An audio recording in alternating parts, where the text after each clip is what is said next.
Vean. Nah, se van a enamorar. Ya estoy casado.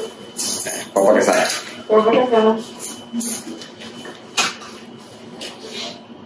Hay una solicita más problema para que, como comparto platito, Hay era una pregunta que ¿vale? Por si gustan ahí a barrer. Entonces eres el teniente avión. ¿Me dicen, eh? Ahora bueno. En 3, 2, 1.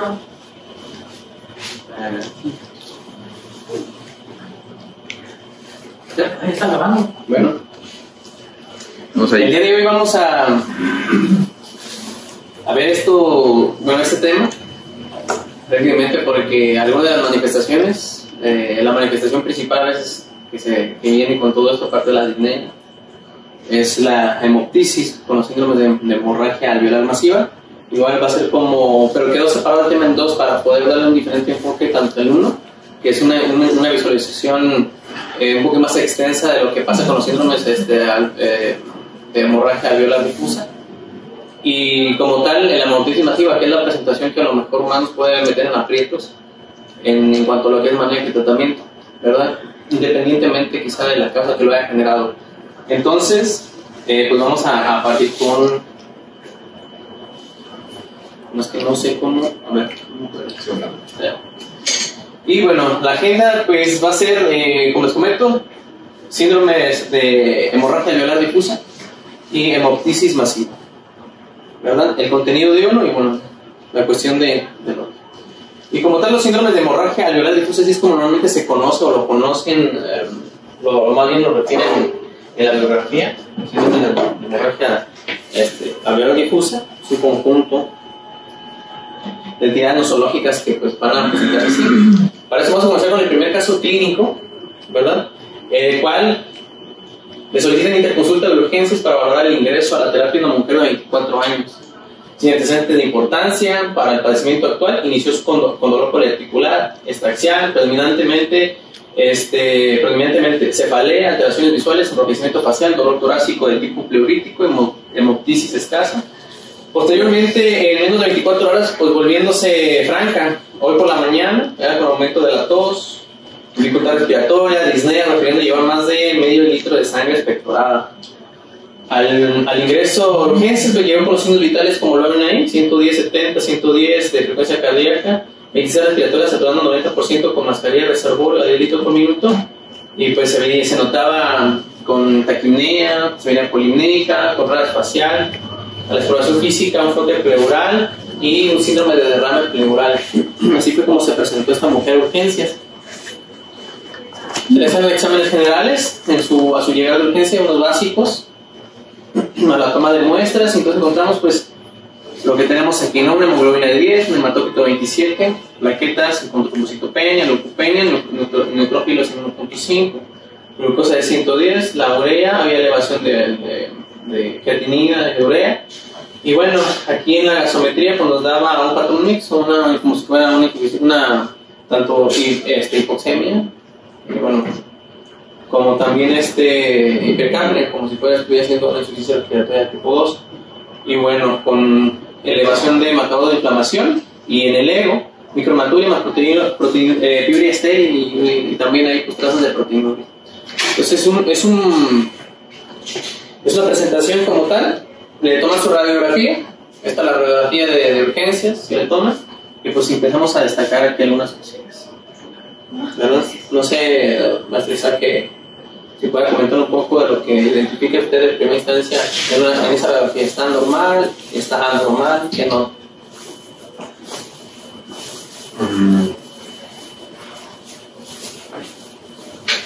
No se alcanza... pasando primero como esquema en lo óseo, se alcanza a observar un poco de lordosis. No aparentemente mal de la radiografía. Ligera disminución de la densidad ósea. No hay trazos de fractura u otra alteración. Tejidos blandos también se observan sin alteraciones evidentes. ¿El contenido pulmonar? Y en cuanto a lo pulmonar, la lateral probablemente es la que más alcanza a definir un infiltrado, pues no sé cómo llamarle, micronodular podría ser. Pero mínimamente ahorita es como más micronodular glomerular que verlo reticular, o sea, con redes. Es más micronodular. Y los datos de la reunión. Aquí una pregunta, quien quiera responder el caso clínico, ¿cumple con la definición de un síndrome de hemorragia alveolar difusa? Sí y no. Sí, no, ¿y por qué?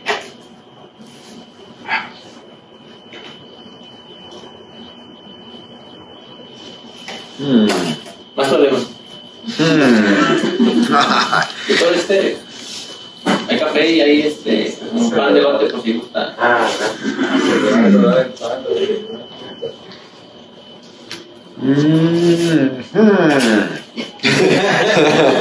No, pues.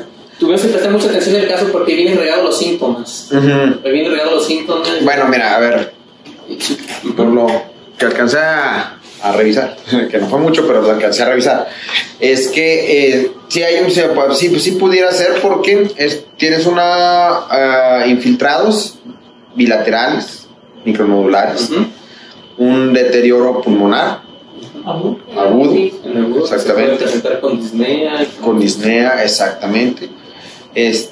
Habría que valorar si hay un descenso en la hemoglobina, más esto pues no es obligatorio, ¿eh? Y pues sí puede ser. Estaba la hemoptisis, ¿no? Igual, tenemos una triada ahí. Y cumpliría pues con este síndrome de la hemorragia alveolar difusa, ¿no? Los infiltrados, como bien dijiste. La disnea, los tratamientos pues, en cuanto a la disnea, la percusión de la anemia junto con lo que es la presencia de hemoptisis. Entonces prácticamente tenemos el síndrome aquí. Estos síndromes de hemorragia alveolar difusa se califican etiológicamente por su sustrato inmunopatogénico en capilaritis y sin capilaritis, sí, no, ¿y por qué? Maestro Alvarado, ¿usted qué dice? No, o sea, sí hay un apartado que es por capilaritis, excelente, pero son otros dos que no lo clasifican como tal como sin capilaritis, sino el daño alveolar que podía tener. No es el único mecanismo, como si, por así decirlo, y no es la única presentación histopatológica, la capilaritis, es solamente un subgrupo de enfermedades, de entidades nosológicas que se presenten con enfermedad sistémica o vasculitis. Hay otros que solamente vasculitis únicamente, específicamente de pulmón, ¿verdad? Pero no son los únicos. Como tal, la tercera pregunta se contesta de similar. ¿Los síndromes de hemorragia alveolar difusa se producen solo por su sustrato inmunopatogénico? Sí y no. ¿Por qué? Pues obviamente no es un único sustrato inmunopatogénico. Si el más representativo es la capilaritis, no es como el de escuela, pues, pero no es el que va a generalizar el mecanismo, ¿no? Hay otros mecanismos, como bien dijo el doctor Alvarado, que es pues hay hemorragias alveolares sin lesiones, sin infiltrados neutrofílicos, que es la hemorragia pulmonar blanda, y está también el infiltrado, lo que es la otra presentación, que es con daño alveolar difuso, ¿verdad? Que hay mucho edema de tejidos, sin tanto infiltrado, pero hay mucho edema de lo que es el septum y todos los elementos a nivel de la unidad alveolar. Por definición, como le hemos dicho, entonces, se define clínicamente por la concurrencia de hemoptisis, disnea, anemia e infiltrados alveolares bilaterales. Y incluso en la radiología de tórax casi siempre van a ser, pues, ahorita lo vamos a ver, más hacia centrales, respetándose ápices y periferia.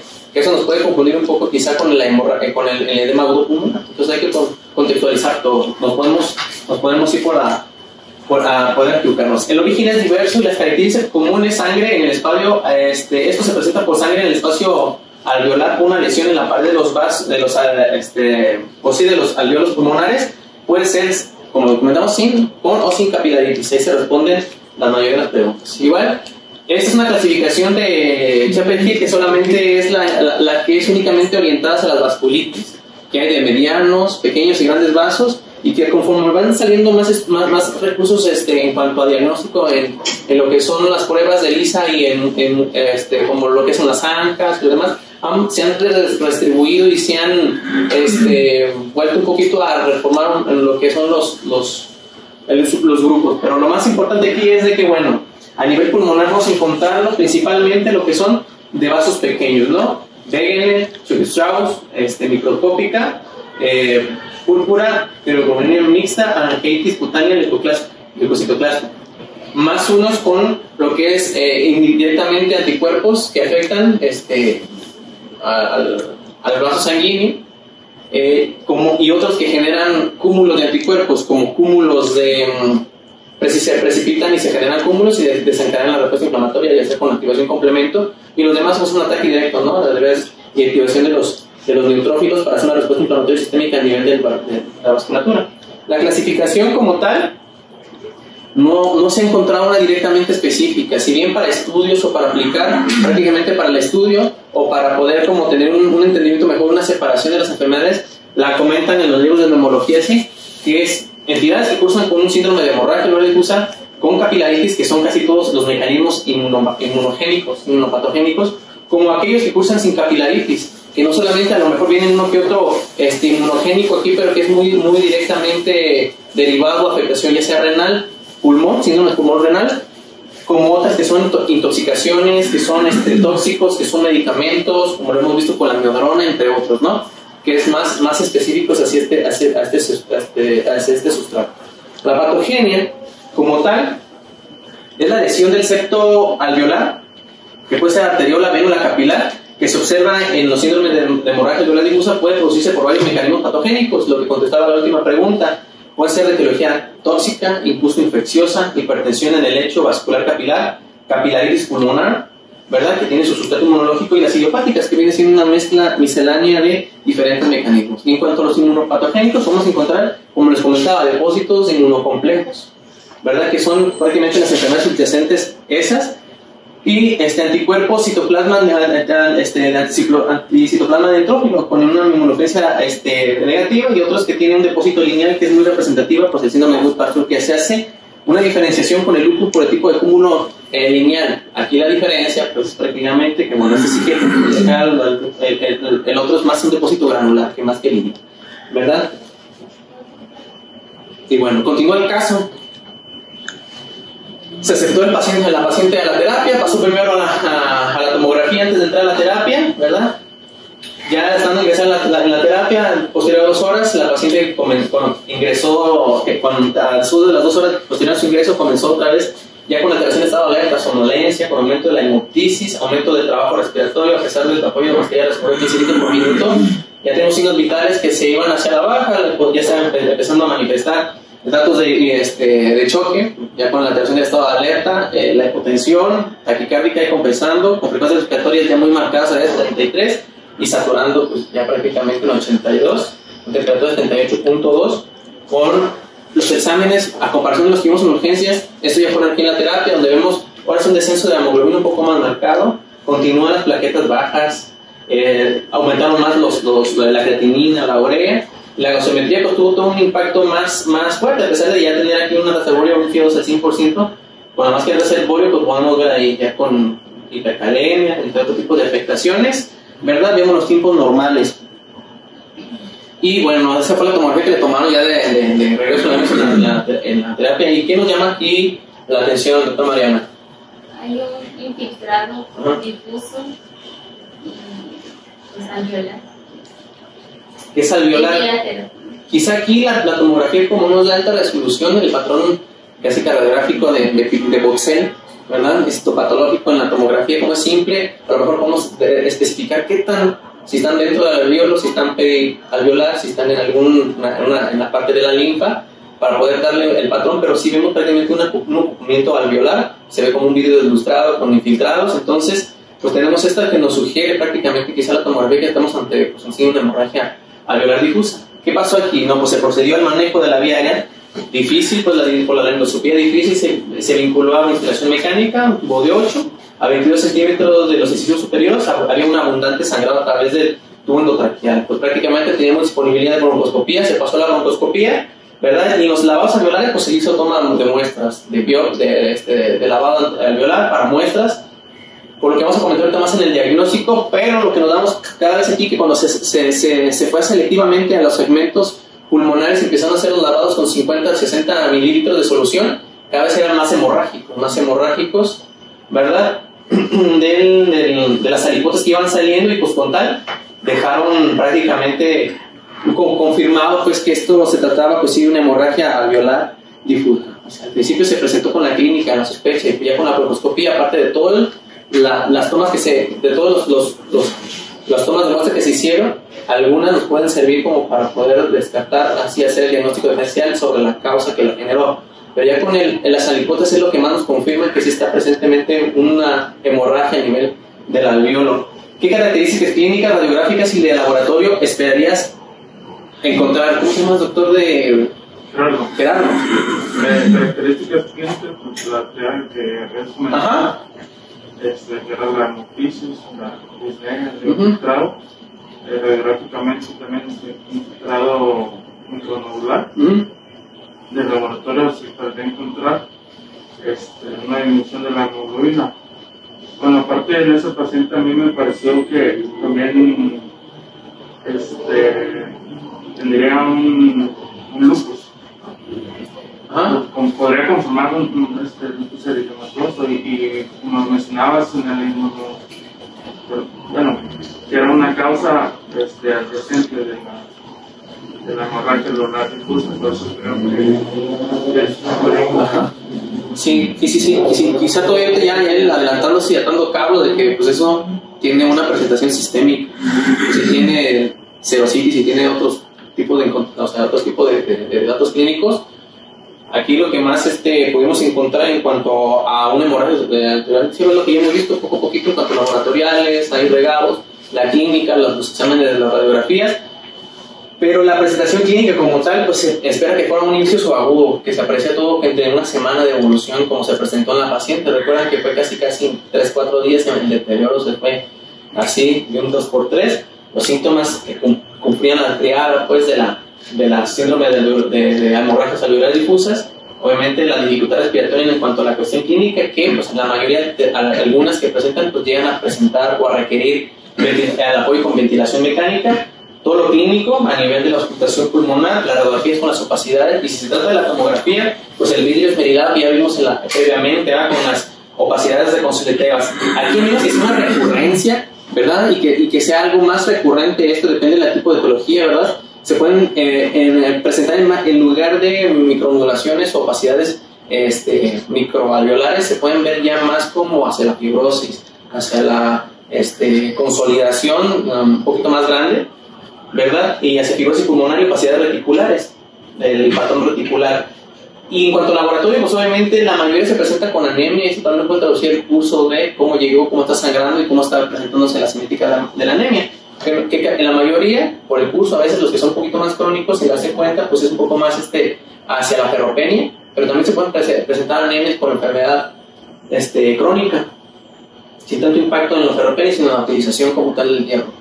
Y bueno, tromocitosis o tromocitopenia, leucocitosis o leucopenia. Y aquí es importante eso, porque a lo mejor en el síndrome de hemorragia cerebral podemos encontrar más la leucocitosis que la leucopenia, pero aquí el doctor dice, pues entre esos criterios, el ovular y lo demás, me encuentro que la leucopenia pues es uno de los criterios de clasificación del lupus, ¿verdad? Se hace como que raro que tú te esperarías encontrar este paciente leucocitosis, pero pues encontramos leucopenia entre otros hallazgos de citopenias y otras afectaciones, ¿no? Además, elevación de los marcadores de inflamación, ¿verdad?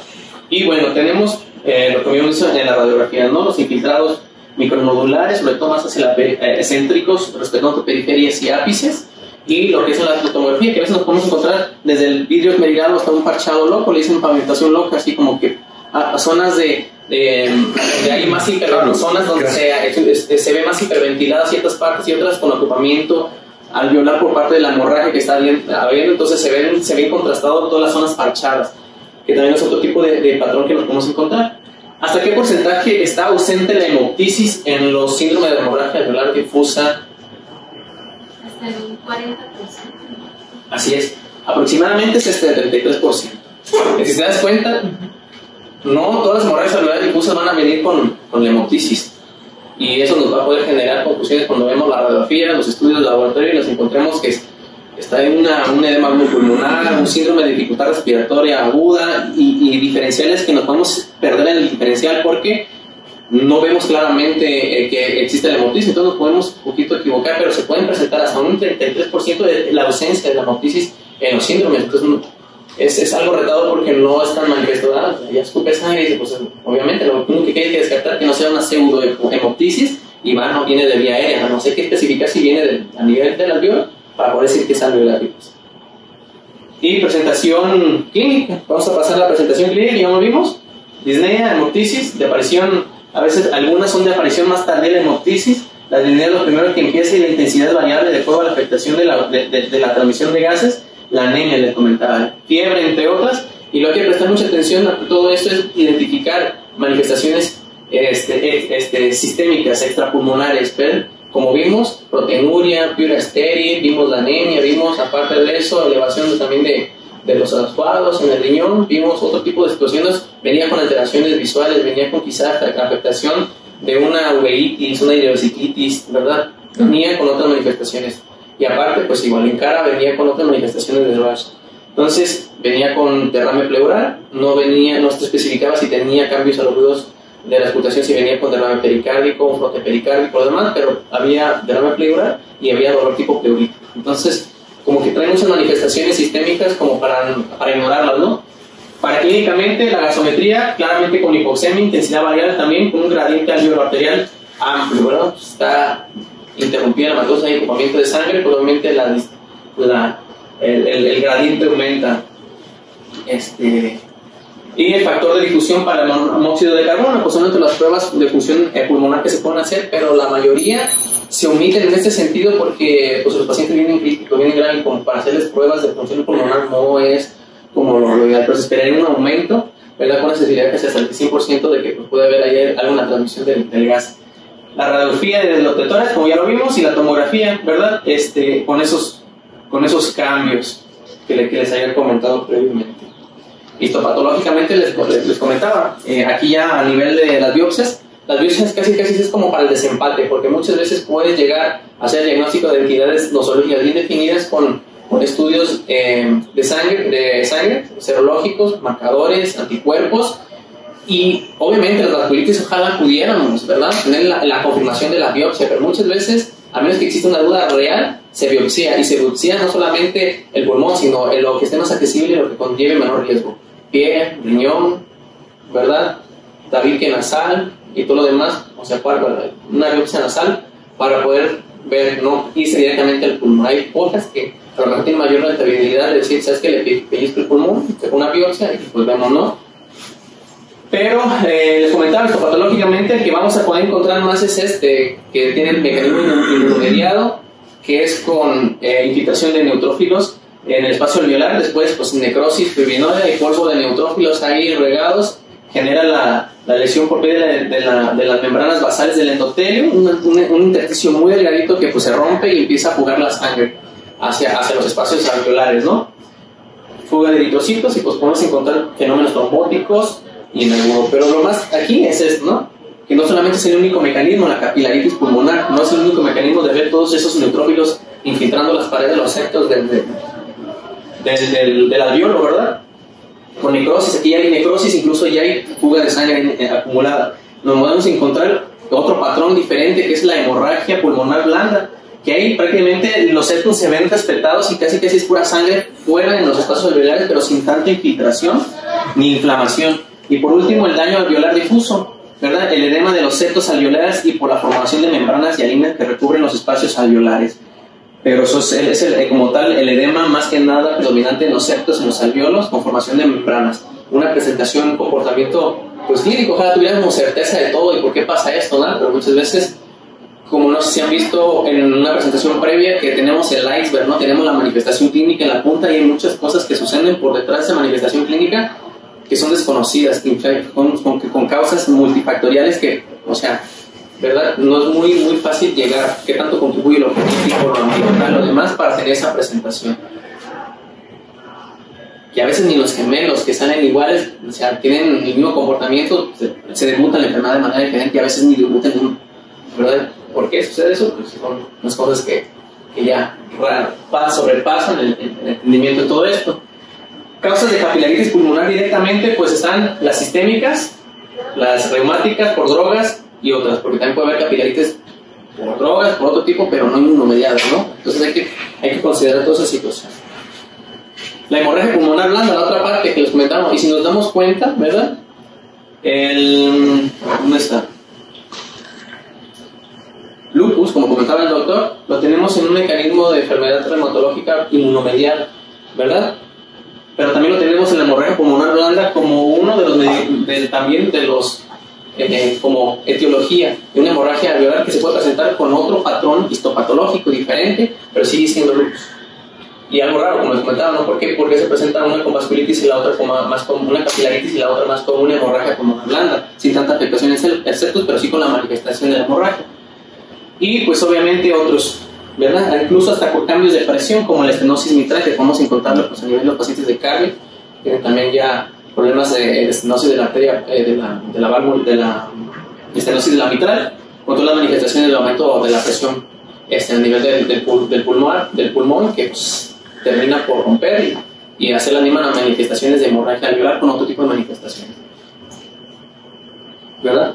Y el daño alveolar difuso, que al momento de tener ese daño alveolar difuso, un ataque directo sobre la membrana de manera externa, no por la parte de dentro del vaso, sino por fuera, puede haber por dentro en cuanto a infecciones, ¿no? por unas bacterias, pero es más importante a lo mejor una afectación viral, bacteriana, y que a diferencia de la capilaritis, ¿verdad? Y a diferencia de la hemorragia alveolar pulmonar blanda, este sí es una causa de SDRA a comparación de los otros. Los otros no los consideran, incluso aunque la presentación sea de insuficiencia respiratoria, aunque sea lo demás, que es uno de los diagnósticos que se incluyen dentro de la presentación del SDRA por cómo se manifiesta, ¿no? Algunas sí, eosinofílica, con la quita a veces eosinofílica sí, pero lo que es por eso, los otros mecanismos no, pero este es el mecanismo por el daño alveolar, sí, que predominantemente son las neumonías y las infecciones, ¿no? Y el misceláneo. Entonces, continúa el caso. ¿Qué pasa con la paciente? ¿No? Pues la paciente se mantuvo con ventilación de soporte, ¿verdad? Terapia de soporte bajo ventilación mecánica invasiva, se descartaron causas secundarias como infección. Ya salió todo un reporte de lo que se tomó de las biopsias y de lavado alveolar y la broncoescopía flexible. Decían, pues no hay nada de infección. Gran todo normal, está sin eosinofilia, los antecedentes, no había fármacos, no había tóxicos, ¿verdad? Se recabaron los exámenes que se habían pedido al principio, cuando se pidieron ya no habían salido al principio, hasta después ya es que se están un poquito, y pues encontramos, pues sanas, ¿no? Encontramos más específicamente anti-DNA de doble cadena, encontramos todavía más específicos, ¿verdad? Y algunos otros que nos hacen desempate como negativos, pues como el lúpico, ¿verdad? Los que hacen desempate como el membrana basal glomerular, ¿verdad? Y bueno, las otras manifestaciones sistémicas que igual nos dicen que aquí hay una afectación sistémica.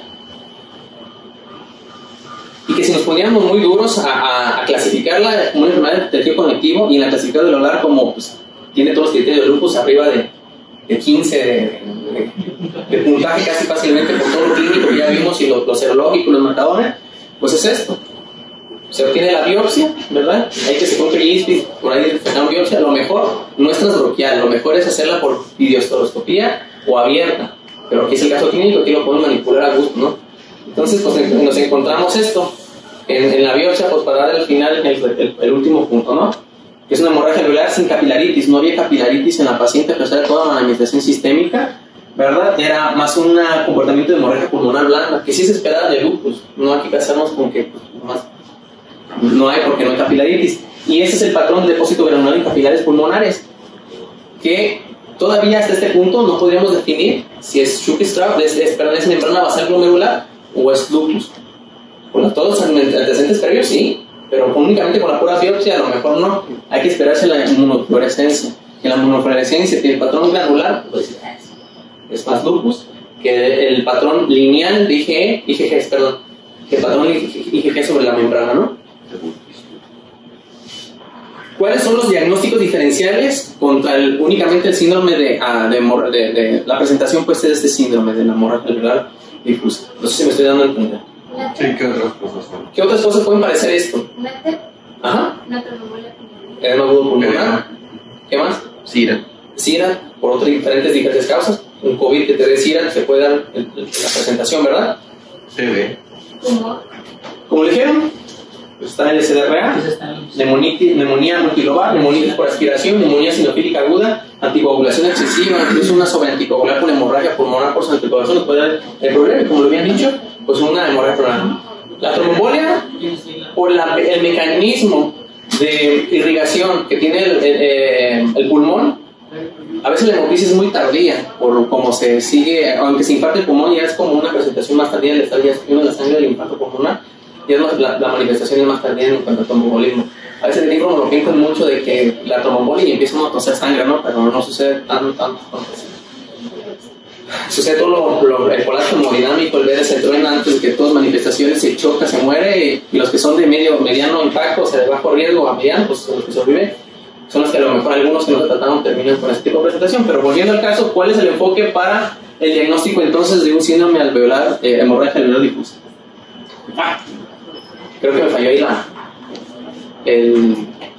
la animación, pero es eso, buscar la afirmación de la hemorragia pulmonar difusa a través de la broncoscopía flexible y excluir la infección y todo lo que ya se hizo. O sea, es meterse con el broncoscopio y estar viendo que en los lavados y en las alicuotas sale hemorrágico y más hemorrágico y más hemorrágico, y dices, es un síndrome alveolar difuso. La etiología, pues quién sabe. Aquí en el caso se tomaron los biopsias y hasta el final descartaron los problemas. Porque ¿cuántos bacilos ácido alcohol resistente tienes que encontrarte en una broncoscopia para así que te ve?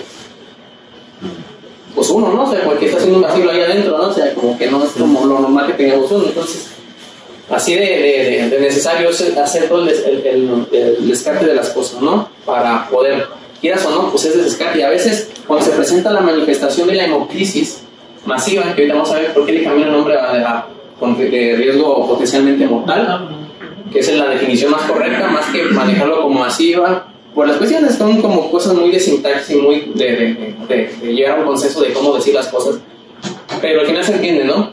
Que no nos da tanto tiempo de investigar la causa, sino que tenemos que actuar sobre lo que encontramos y sobre la marcha, ¿verdad? Porque pues si hay sospecha de infección y ahí tenemos los elementos, se inician antibióticos y hasta que salgan los resultados cultivos se desescala y todo eso. Si vemos una manifestación sistémica, pues se toman todos los estudios y incluso sin eso pues empieza ese esteroide sistémico, ¿no?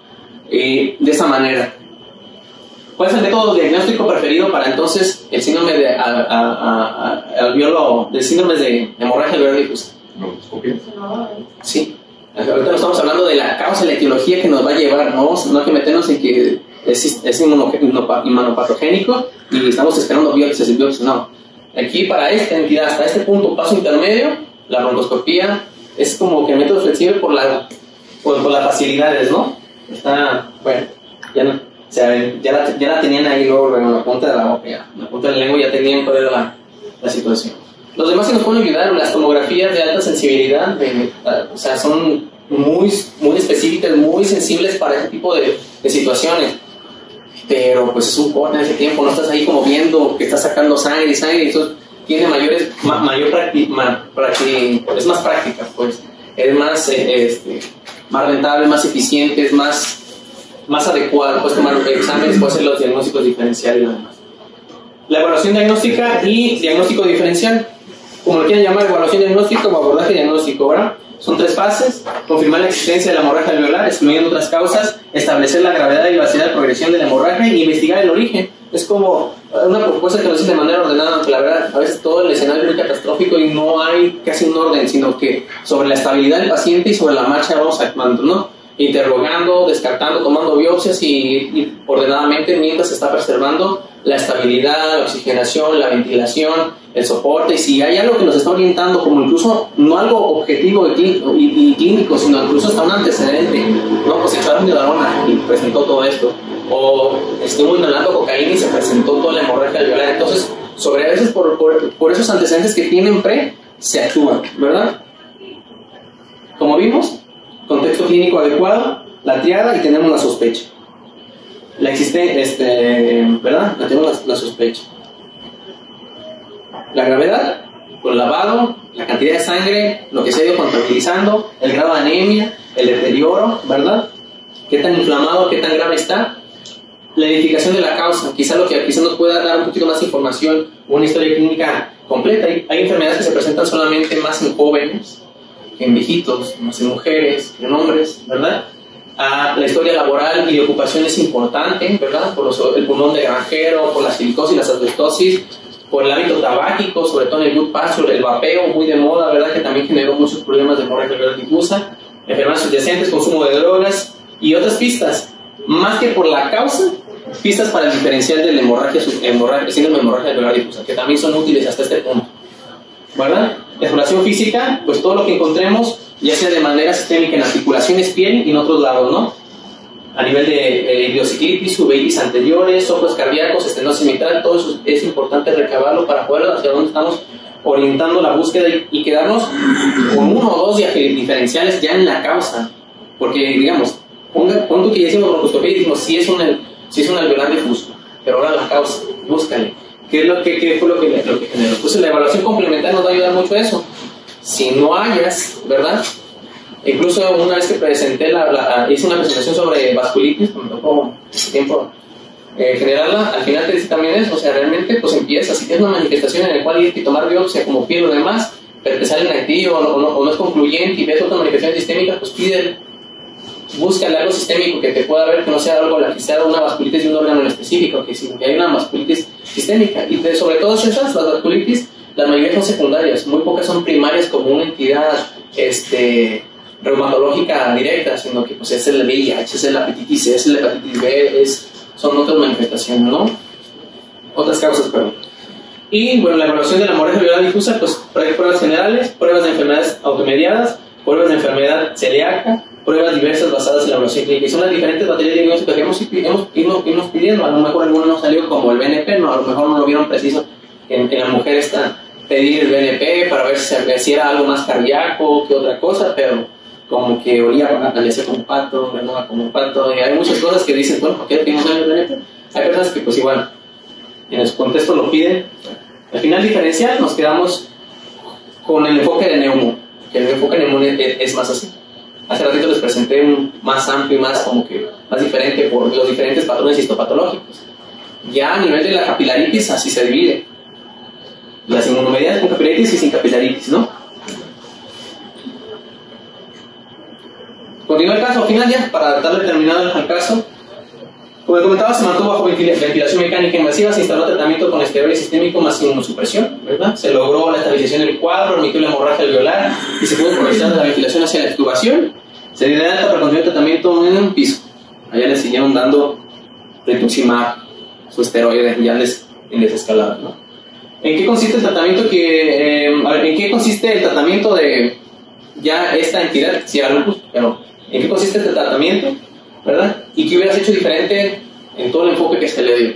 Incluso si estuviera quimioterapia, estuvo bien haber intubado. ¿Qué dicen sobre la no invasiva antes de? ¿Es aplicable cuando hay mucha sangre? ¿Con qué mascarilla se pudiera? Casi nunca pasa eso y mejor te vas directamente a la ventilación mecánica invasiva. Bueno, ¿qué hubieran hecho diferente? Maestro Alexis. ¿O cómo lo hubieras hecho tú? Pues en ese caso, bien, porque yo creo que se hizo el abordaje correcto. Fue tan florido el cuadro que casi no había muchas dudas, ¿no? Nomás era como guardar las dudas, encontrar y así, ¿sabes qué? Y vámonos con todo, ¿no? De hecho, ¿verdad? Le empezaron el esteroide sistémico y lo demás, antes de que tuvieran casi la confirmación y lo demás que es con las posiciones clínicas, echaron el esteroide sistémico. ¿Con qué? Con bolos, pulsos de metil, y posteriormente pueden haber diferentes, clofosfamida, rituximab, y por ahí, sobre todo son esos los más frecuentes, ¿no? Y vámonos por el tratamiento. El tratamiento obviamente es dirigido, y por eso no vamos a meternos con cada causa en específico, sino cómo llegar hasta ese punto del abordaje, encontrar las herramientas diferentes para orientarnos y saber que esto es muy dinámico y que, por lo menos aquí no hay muchos estudios, ensayos clínicos que nos digan esto sobre esto mejor, así casi lo de reuma no está muy investigado, como tú decís sí, pero no, todo está entremezclado y así es la reuma muchas veces, ¿verdad? Por eso los criterios son más de clasificación que de diagnóstico. Ahí no te dicen son de diagnóstico, muy pocos son de diagnóstico y los que se han utilizado son para investigación y se han aplicado con buena sensibilidad y especificidad para el diagnóstico, ¿verdad? Pero los mencionan que son de clasificación. Aquí, el tratamiento de la hemorragia alveolar difusa no se ha estudiado rigurosamente en ensayos clínicos autorizados. Las decisiones y obviamente el tratamiento dirigido a la causa que lo origina. Si tenemos medicamentos, toxinas y lo demás, pues es la identificación y el cese de esos medicamentos. Si es el tratamiento sobre una identificación generada, o sea, un patógeno infeccioso que está generando leptospirosis, lo que tú quieras, el tratamiento dirigido hacia la causa. Si fue por anticoagulación, prevención de la anticoagulación por diferentes métodos. Si fueron con anticoagulantes, antagonistas de la K, si fueron los nuevos, los directos del factor 10, y dependiendo, ¿no? Lo que tengamos es pues como el enfoque que se le va a dar. Y si fuera inflamatorio o inmunomediada, casi la mayoría, incluso los que se generaron por medicamento, que desarrollaron una respuesta inflamatoria tipo inmunomediada, ¿no? Por una respuesta alérgica, incluso en esos también se les da esteroide sistémico y se valora si son refractarios al tratamiento, también la inmunosupresión. El manejo ventilatorio, sobre los cuidados de apoyo, sobre todo la oxigenación y el apoyo ventilatorio. Y obviamente hay ciertas discusiones en cuanto a la presentación de insuficiencia respiratoria aguda. Si la no invasiva funciona, no, son muy pocos los casos, tiene que ser muy leve, ¿verdad? Y que no hubiera tanta manifestación de hemoptisis, pero mascarillas cerradas, no, porque pues, las nasales dicen probablemente, pero casi ninguno con estabilidad hemodinámica pobre, con deterioro estado neurológico y demás, son contraindicaciones absolutas y algunas relativas para la no invasiva. Entonces, como que no se toca mucho, sí, porque hay unas pruebas de no invasiva, y si falla, lo muy seguro es que el vaya a fallar, ¿verdad? Y la oxigenación pulmonar estreptococcus, que hay muy pocos investigados sobre la enfermedad, esta entidad de una membrana estreptococcus para apoyo. Hay mucha diversidad de opiniones sobre, casi no se usa en este contexto. Se ha llegado a usar, pero no está tan específico. Aquí es como entrar al tratamiento de todo esto, sobre todo las inmunomediadas, es como entrar a lo mismo. Muy pocas se han investigado, y las que se han investigado son en aquellas que son potencialmente mortales, que son por ANCAS, que son por eosinofílicos y demás, donde esas sí se investigaron y lo único que hacen es traspolar el tratamiento de lo que ya se investigó a las demás vasculitis y a las demás capilaritis. Por eso las mismas te dicen, no, pues iníciale con pulsos. Vete con pulsos y vete con la inmunosupresión que más se adapte a lo que está pasando el paciente. Se está afectando la riñón, el pulmón, lo demás. Aquí es pulmón y lo demás. Pero el enfoque, casi todo lo de las capilaritis va a ser así, ¿no? Esteroide, inmunosupresión, recambio plasmático más sus salvedades, ¿no? Como por ejemplo aquí, en lo que es por anticuerpos citoplasma, una vasculitis por una hemorragia alveolar difusa, se vio pues de que como que alcanzaron la remisión a 3 meses con rituximab más que con la ciclofosfamida, y pues prácticamente la dosis de rituximab se hace en base a este estudio que se presentó al final. Las enfermedades por anticuerpos antimembrana basal glomerular, intercambio plasmático es en el que más se utiliza el intercambio plasmático. En el otro, como vimos previamente, se puede utilizar, ¿no?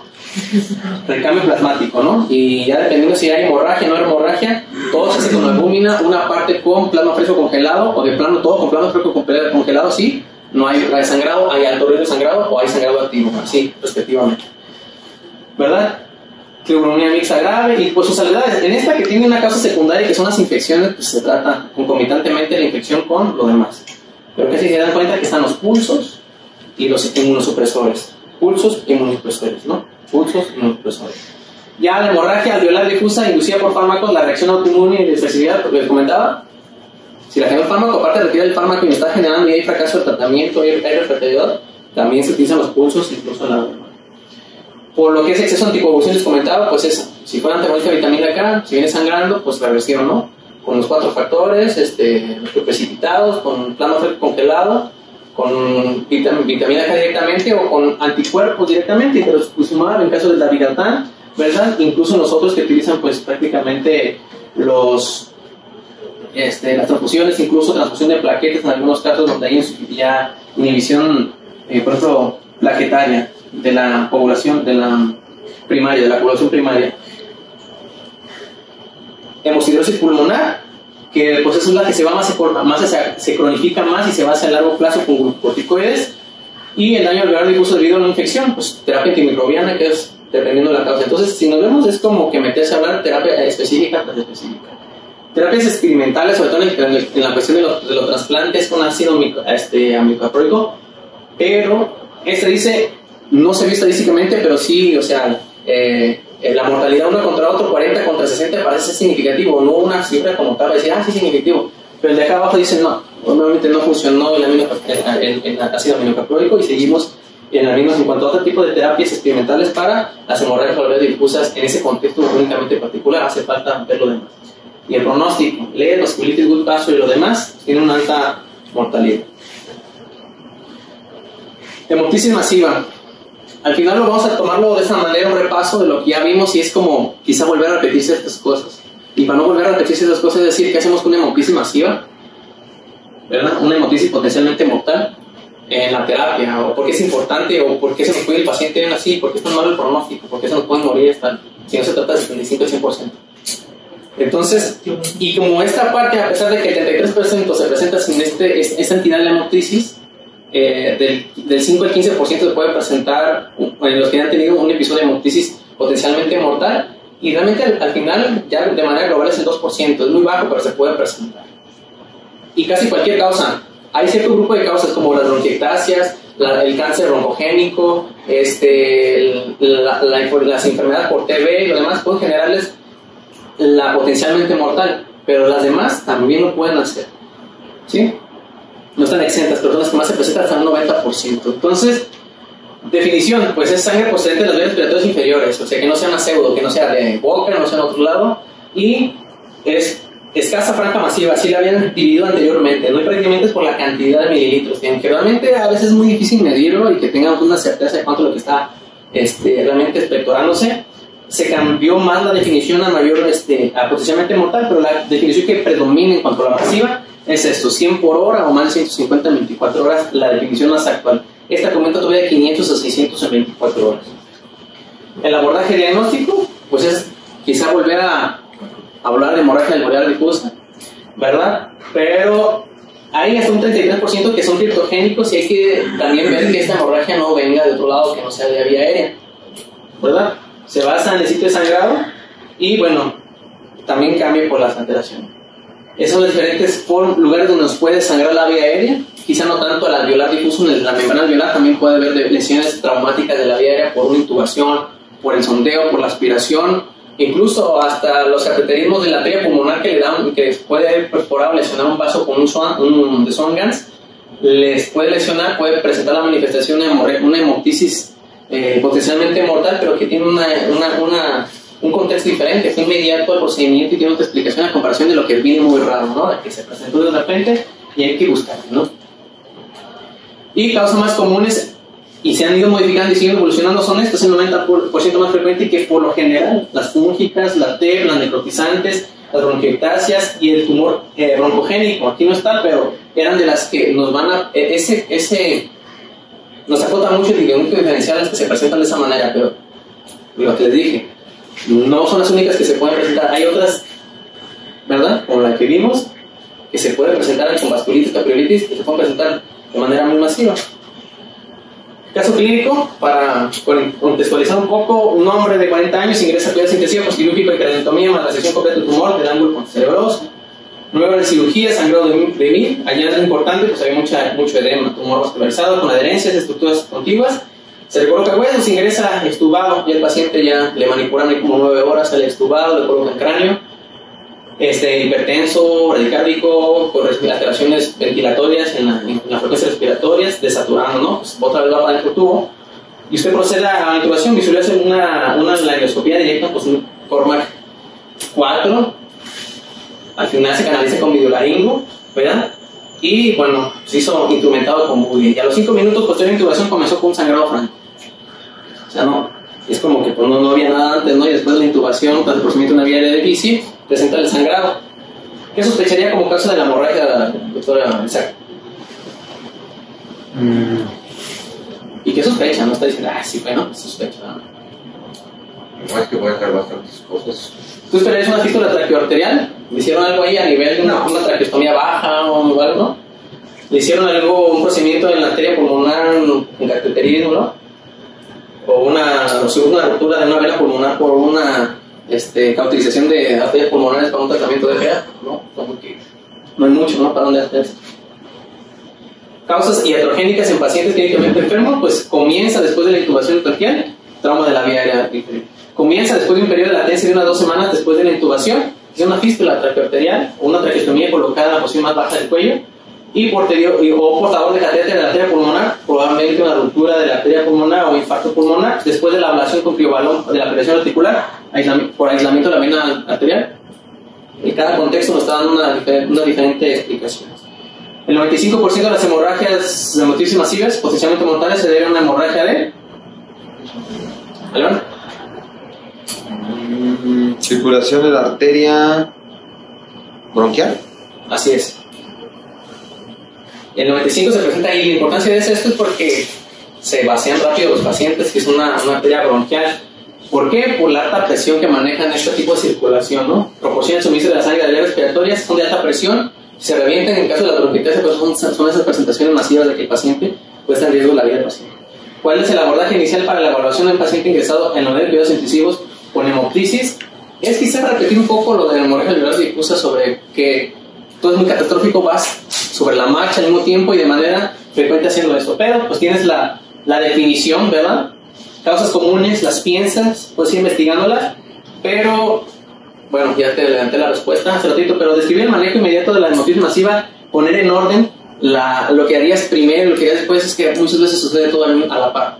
No hay una forma de establecer de que, ¿verdad? La de tener la hemorragia incluye, establecer el lado, todo eso en conjunto y se va haciendo a la par. Evaluación inicial del manejo de la movilidad, la historia clínica y al tiempo que vas asegurando la cuestión de la examen físico, en lo que vas proporcionando oxígeno, vas viendo laboratorios, vas haciendo el diagnóstico de por qué lo hizo sangrar y vas viendo todo eso. El posicionamiento, si se conoce ya que el paciente está sangrando sobre un lado específico, se coloca sobre ese lado, ¿verdad? Pues para evitar que la sangre se fluya hacia el otro que no está sangrando y pues empeorar más la oxigenación, ¿no? Imagenológico, muchas veces la radiografía nos ayuda mucho para eso, principalmente, para saber de qué lado se puede estar sangrando, si está sangrando, porque si viene muy inestable es muy difícil llevarlo a tomografía, a menos que ya se estabilice el paciente y se lleva a tomografía. Y obviamente revertir los tratados hematológicos si es posible. Entonces vas haciendo diagnóstico y vas haciendo tratamiento a la par de que va evolucionando todo, recuperando datos. Obviamente aquí también se requiere experiencia para la broncoescopía flexible, pero se realiza la junta junto a la cama del paciente estando inestable y es muy útil también para el diagnóstico, combinar terapias locales, evaluación, se identifica sitio sangrado y se puede hacer intervencionismo y tratamiento al mismo tiempo. Si no, ir pensando en los quirúrgicos, ¿no? Si esto se está saliendo de control y no hay otra forma de cómo, pues involucrar desde un principio también al servicio quirúrgico para que nos eche la mano en esa situación. Consultación a intervencionismo también. Obviamente, si requiere el paciente manejo y protección de la vía aérea, es intubación, ¿verdad? Intubación traqueal, inyección mecánica, consecuencia de inducción de secuencia rápida, dependiendo, pues ya como vimos lo de la vía aérea y lo demás, pero en este caso, pues te vas hacia la inducción rápida y se prefiere un tubo del 8, principalmente porque posteriormente, aparte de que se puede tapar con un poco lo demás, probablemente pueda necesidad de posterior hacer broncoscopio y normalmente se prefiere el 8 porque nosotros no entra el broncoscopio tan fácilmente, pero dicen, no te empecines de querer meterle un 8 si no cabe y si el paciente se está poniendo mal, asegúrale la vía, ¿no? Y bueno, los ajustes del ventilador, pues al pronto son los normales. Lo que se sugiere de manera situación, todavía aquí no hablando de un SDRA, producción protector y lo demás. Aquí hay otra intervención que se podría hacer a nivel de selectivizar un pulmón u otro, depende de si está sangrando o no, así como un taponamiento, ¿verdad? Pero pues es un poco más complicado hacer una intubación selectiva hacia el derecho o izquierdo, dependiendo cuál de los dos está sangrando. O sea, dejas permear el funcional. O sea, dejas permear el funcional y el bloqueo lo hace sobre el otro lado. Y hay otros tipos de cánulas que vienen dobles, pero que casi son muy difíciles de colocar, casi no se usan y, bueno, no sé, tengo conocimiento de eso si se usan o no en la actualidad, pero lo que comentaban así en los artículos que a veces es que son difíciles, son muy poco usadas, son muy poco útiles a veces en este contexto de actuar rápido, ¿no? Y terapia de apoyo, defendiendo, como les comentaba, ¿no? Y pues prácticamente la hemostasis masiva, si no está tratada, ¿cuánto esperarían la mortalidad? Lo comenté hace rato, pero lo decía así como comentario. Dijiste del 75 al 90%, ¿no? Al 100%. Si no se trata. Hasta aquí ya terminaría mi intervención en la clase. No sé si tengan dudas, comentarios. Ahí tuve más. Pan de lote, por si quieren, café. Es que hemorragia, como lo que haríamos nosotros en la UCI con una hemorragia alveolar difusa, pues sería el manejo de soporte y iniciar a lo mejor hacer pulso con el kit, la ciclofosfamida o el Ritux, en base a la sospecha que podamos llegar a tener, pues, porque no más va a ser darle un pulso así siempre hay que tener el síntoma pivote para poder de ahí hacer qué es lo que va a hacer, no, el abordaje, pues el abordaje aquí no se va a hacer, no se va a terminar nunca en la UCI. De hecho están los abordajes esos como 3-4 semanas, de los que me ha tocado ver a mí, por ejemplo, porque difícilmente todos van a pensar es un abordaje alveolar difusa. En primera instancia, pues los ingresan o principalmente a veces con neumonías severas o dicen que es COVID, otro tipo de cosas. Los que me han tocado, pues terminan siendo un SAF catastrófico. Por ejemplo, a mí me tocó una chava de 28 con un SAF catastrófico, que fue la conclusión al final, ¿no? Pero recibieron como una neumonía. Ya que empezamos a hacer el abordaje, se concluyen otras cosas. Pero eso es lo que nos tocaría a nosotros, ¿no? Si no tienes el síndrome del pote, que es lo que te dice, que es lo que viene en el caso tuyo, que tienes que solicitar de primera instancia. ANAS, anti-DNA, complemento, antiviral basal monocelular, anticoagulante lúpico, beta-2-glicoproteína, que es lo más frecuente que tiene antifosfolipidos, que es lo que tienes que pedir en primera instancia por las etiologías más frecuentes de hemorragia anular difusa, ¿no? Y ya si tu paciente descarta esta infección, inicias tu pulso, pues, ¿no? Es lo que nos tocaría a nosotros hacer, pues, ya después que se estabilice y se regrese, porque al final de cuentas la verdad es que tiene un pronóstico bueno si se manejan bien. Entonces, con una fecha de 28 se fue caminando a su casa de todas las complicaciones que hizo, ¿no? Pero en cuanto a la hemoptisis, pues realmente la teología ya va aquí en nuestro contexto, pues va a ser TB. Bronquiectasias más por los pacientes con neumopatías crónicas, el mucoso, que eso no tanto hacen masiva, pero sí la pueden llegar a hacer y ya está ellos ya saben porque la pueden llegar a presentar. Y pues tuberculosis, ¿no? Sería lo otro más frecuente, que pues, somos país endémico, entonces sí. Y de las recomendaciones que dicen es que si es una hemoptisis posiblemente mortal, debería ser ingresada a la UCI. Arriba, en Remo una vez nos hablaban pues de una paciente que no puede intubarla también. Pero era una de la endoscopia bien difícil, ni con videolaringo ni nada, o sea, al decir que empapaba pues sangre, y no se canalizaba sangre, era como un arroyo de sangre y terminó falleciendo porque nunca se logró canalizar la vía aérea y la paciente ya tenía días pues con pues, una hemoptisis un poquito así ya franca. Entonces, igual, no sé si tengan algún otro comentario. Pues quería comentarte de lo que estabas diciendo del tratamiento del estudio PEXIVAS, que es un estudio donde vieron en hemorragias cerebrales difusas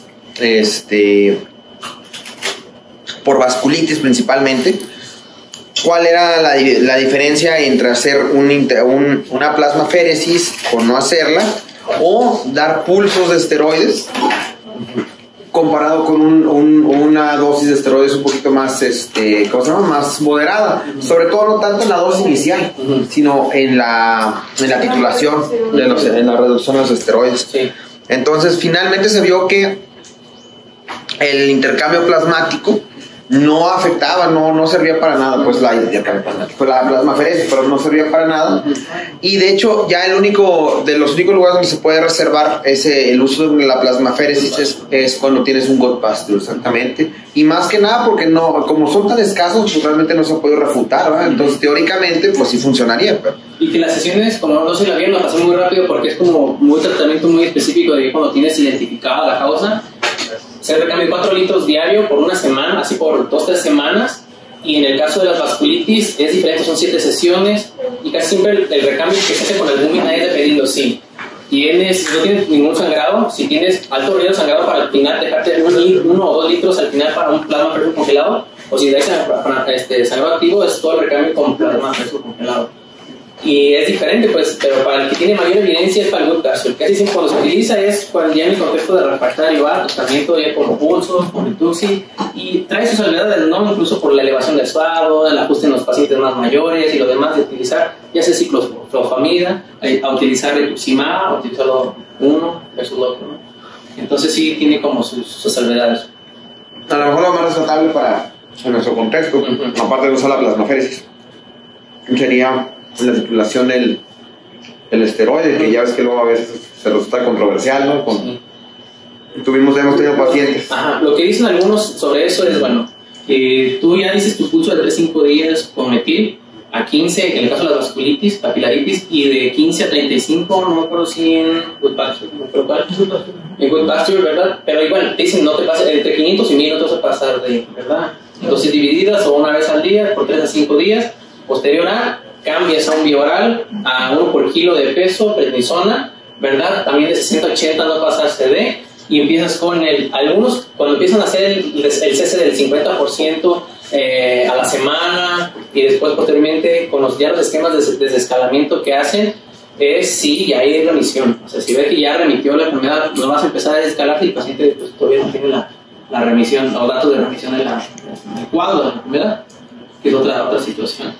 Y también ya nada más para comenzar a comentar, cuando tengas un paciente así que le diste esteroides y fue de los pacientes que respondió adecuadamente y pasadas 2 semanas empieza a tener un nuevo deterioro pulmonar, pues no olvidar que precisamente por el uso de los esteroides están favorecidos a hacer neumonías por aspergilosis. Sí, también incluso en algunos que se extienden más, me parece de, no sé, pero no me acuerdo si eran más de 10 o 3 meses, a una dosis para arriba de 10 de Prednisone, iniciar trimestoprim como profilaxis por ese riesgo principalmente.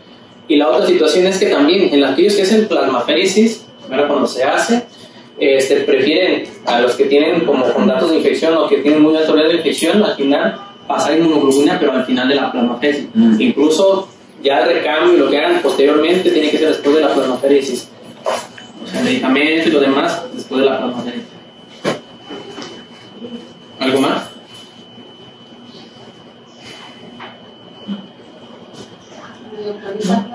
¿Dónde? ¿No?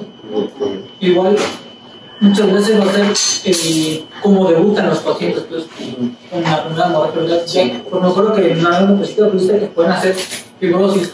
Sí, pero son los pacientes que tienen varias presentaciones y recurrentes. Esos son los que te van a llegar a hacer fibrosis y vas a ver esos cambios radiológicos. Pero generalmente van a ser las más importantes debutando, pues. Ya después, ya si lo comes con el diagnóstico, pues ya, cliente frecuente, ya lo entiendo, ¿no? Pero, ya tienes diagnóstico, entonces no hay tanto problema ahí, pero la mayoría van a ser debutando, pues no tienen un diagnóstico, ¿no?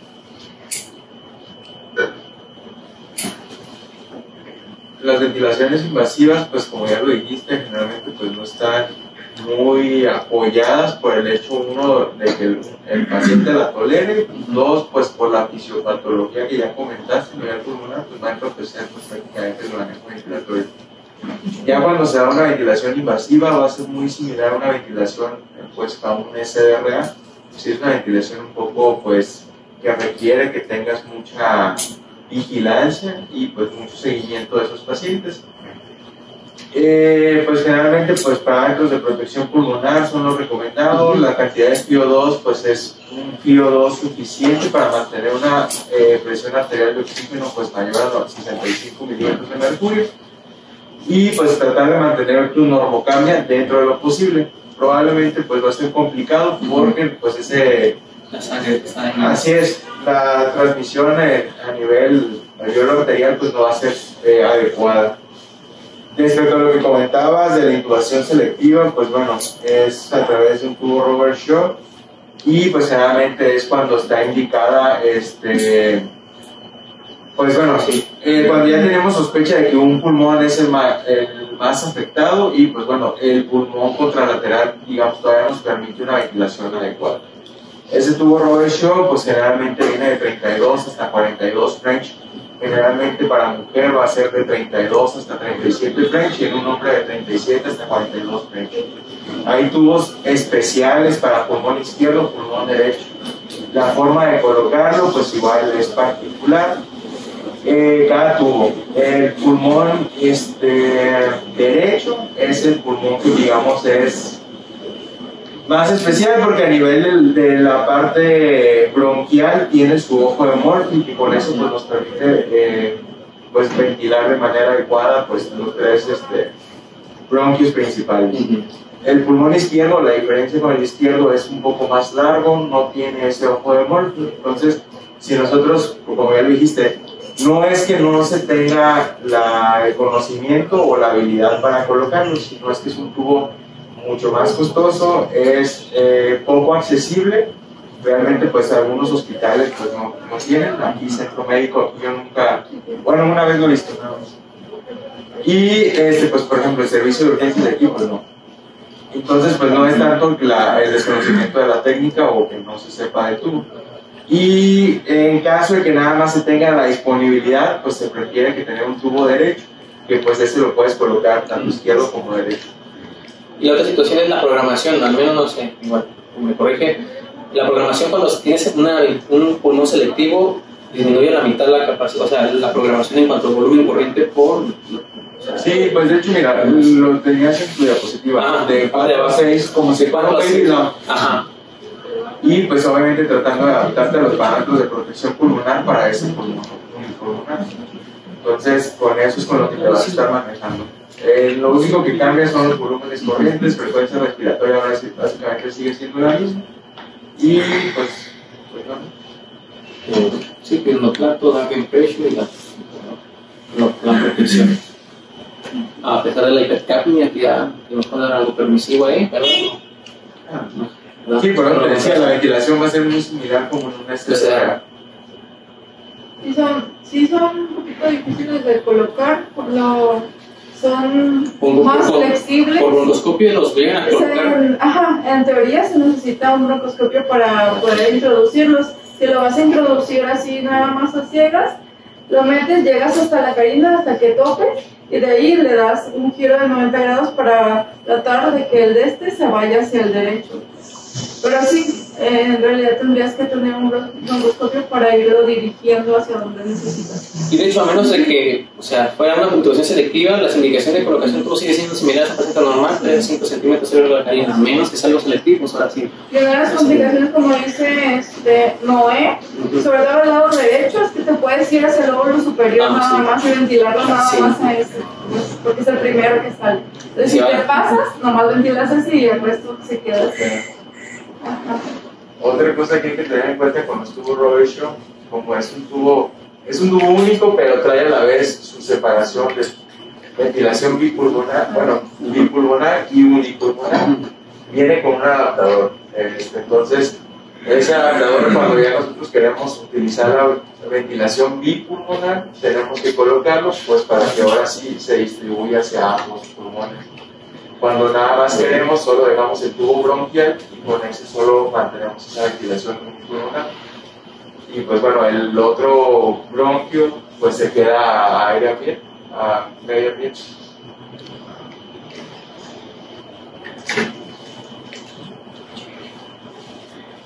Igual tratar nada más hacer un poquito más de énfasis en la ventilación en cuanto al PIB para tratar de hacerlo como perulizado en los casos de la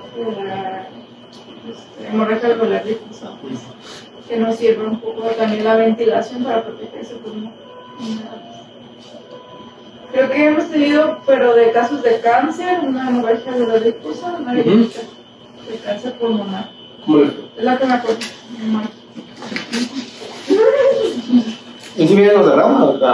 ¿Si viene reuma a verlo? Ese era pues de neumo porque era cáncer. No me acuerdo de los señores. Nosotros tenemos una masiva y se murió en una hora. Sí, no, sí, como pasan las cosas, que leyendo el tema y revisándole un ingreso en el R1 una vez, me acuerdo que tose, pero nunca hubo una noticia. Pero así como el curso de la anemia y lo demás, y mal, y tose y mal del pulmón.